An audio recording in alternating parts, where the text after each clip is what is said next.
इय्याक नअबुदु व इय्याक नस्तईन। आज मैं खैबर पख्तूनख्वा पुलिस CTG हमारी स्पेशल ब्रांच को एक दफ़ा फिर खिराज तहसीन पेश करता हूँ। और हमने अपनी भरपूर कोशिश से अभी तक के लिए जो ये आप देख रहे हैं यहाँ पर जो जदीद असलहा है, हमारी बुलेट प्रूफ गाड़ियाँ हैं, ये हमने अपनी पुलिस के हवाले कर दी हैं। और इसके अलावा जो हैं काफ़ी चीज़ें आ रही हैं इंशाल्लाह। तो मेरे ख्याल में वो सीरियसनेस का जवाब मिल गया होगा।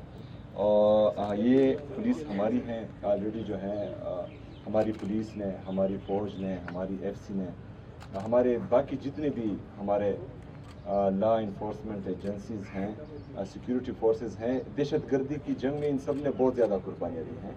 जब हम 80,000 अपने शहदा की बात करते हैं तो इसमें जो है 6,000 से ज़्यादा हमारे सिक्योरिटी फोर्सेस के जवान हैं। और इनकी मेहनत से हमने 2018 में अमन देखा था। 2018 से 22 तक खैबर पख्तूनख्वा में अमन रहा है। फिर 2022 तकरीबन जुलाई से लेकर अब तक हम फिर एक दफ़ा खैबर पख्तूनख्वा में बदअमनी देख रहे हैं। लेकिन हमारे पुलिस के जज्बे जवान हैं, हमारे CTG के जो जवान हैं उनके भी जज्बे जवान हैं। हमारी स्पेशल ब्रांच भी बेहतरीन काम कर रही हैं और हमारी जो फ़ौज हैं उनके साथ हर अव्वल दस्ते का किरदार अदा कर रही हैं। तो इंशाअल्लाह ताला हम खैबर पख्तूनख्वा में अमन बहाल करेंगे भी और इंशाअल्लाह फिर रखेंगे भी इंशाअल्लाह ताला। बहुत शुक्रिया, बहुत मेहरबानी।